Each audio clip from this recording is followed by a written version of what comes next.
Hi, welcome to Module 6, Principles of Energy, and this should be a part 1 of probably 3 parts. We'll see where the recording brings us.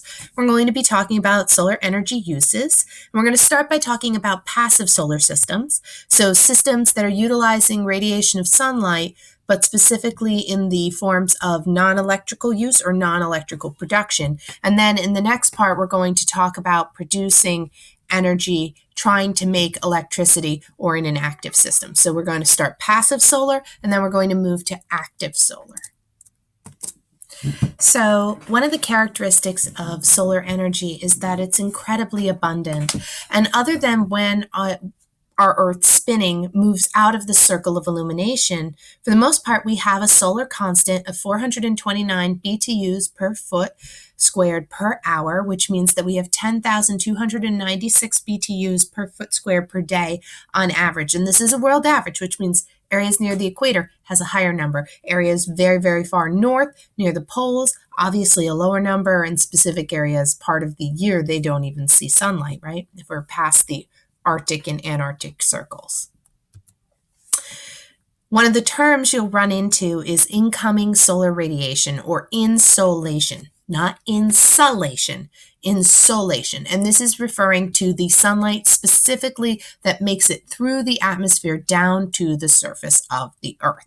So now looking at that surface of the Earth, we can look at this lovely little image here, and we can see that there's this lovely spectrum of light curve and radiation measured in either a wave or in a particle, and you can see the wavelengths down here in micrometers written out, can be taken as gamma rays moving into the UV spectrum, so UV A, B, and C. The visible spectrum, starting with your violets and moving all the way to reds. Then you get into near infrareds, middle infrareds, and thermal infrareds. Then you have up here your microwaves. Then you get into TV waves. And finally, way out here, we have FM waves. And then finally, on the very end of this curve, we see our AM waves, which means that if we want to maximize the actual energy storage of sunlight or taking advantage of sunlight, the part of the spectrum that we want to utilize or absorb will be in the part that is most abundant and makes its way down to the surface of the Earth. And that falls right into the ultraviolet, into the infrareds. So this is our spectrum that we're going to be taking advantage of. And everything we're going to talk about will fall into this spectrum part. And it makes sense. It's going to be the part that will be the most abundant and the most useful part of our spectrum. Which brings us to how to harness and where to look at orienting specific materials to utilize sunlight. So our Earth is tilted 23.5 degrees on its axis, which means certain parts of the year, sunlight is most directly overhead in the spring and fall. In other parts of the year, sunlight is most directly hitting the northern hemisphere's Tropic of Cancer.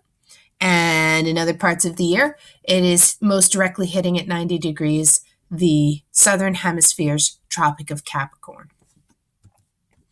So in this image, we have a little house, and this is in the northern hemisphere. We know that this home is in the northern hemisphere because the sun is to the south of our location here.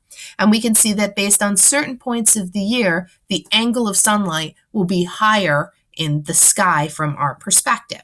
And so right here we have our summer months, and the sun is most direct on an angle that's very high.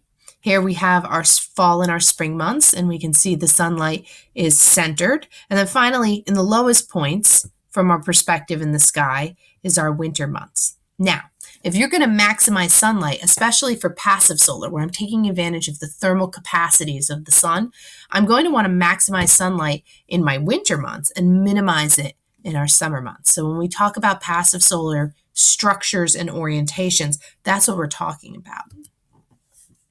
This is the same concept, talking about the positioning of sunlight, and we're taking it over the course of a day.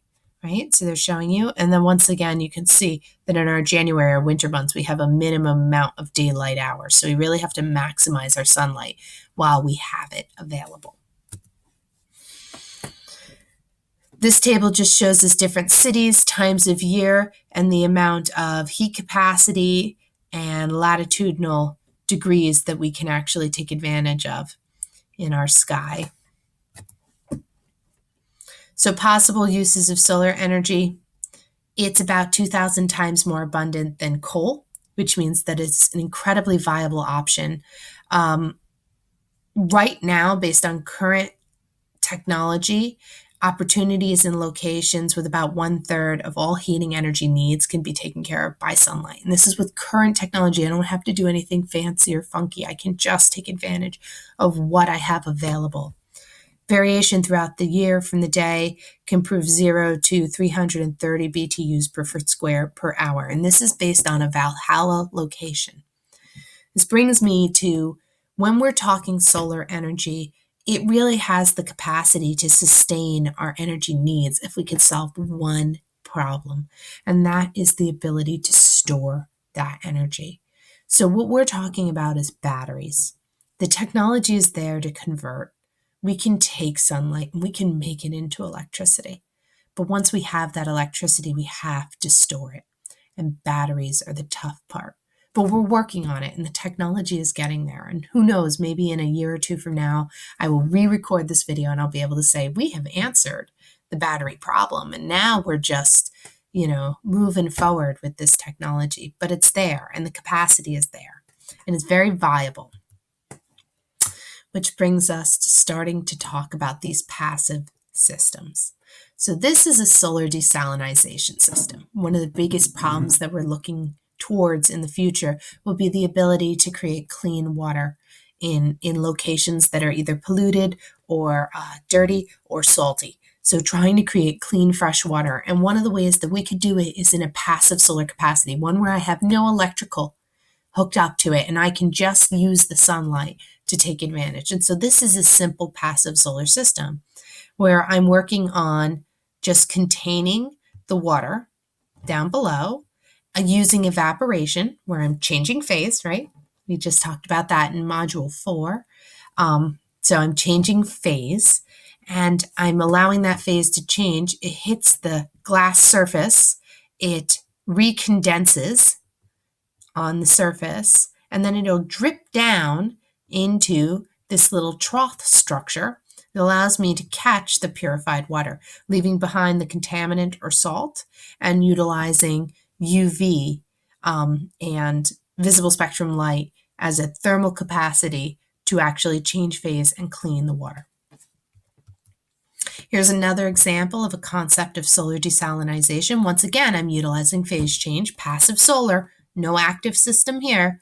And this one's a little bit more complex, and they have little cute squiggles to try to show evaporation because we need to be, cutesy about this, but that's another system. Here is the survival method. If you're ever on a stranded desert island, you can take advantage of the seawater to purify, and you're not going to get a lot of water, but you will get clean water that is fresh water that you can drink. And so, I have a container in a container, and my outer container has salt water. My inner container is the one where I can catch my fresh water, right? The evaporation happens. It sticks to the plastic. The plastic doesn't have to be clear. It could be an old black garbage bag, right? I can take advantage of that thermal capacity of the color black, same material as the clear plastic, but I can use the color black and use that. And then I'll just use the pebble to weight it to create that angle that I need for a location that the condensed water can drip to, become heavy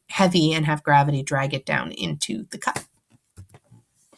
Here is an actual working solar desalinization system. This one's the tank style with the plexiglass, and here's the trough structures. And then down here, you can actually see the little bucket collections here and the rainwater down over here for the structure. Here's another one. This one's small scale, and it allows you to put the water in over here. So this is actually the entrance tube on this one, and this is the exit tube. And here's another concept. So on that note, I will pick back up in a part 2 video talking about passive solar of solar ovens. Let's cook some food. We cleaned some water. Let's cook some food.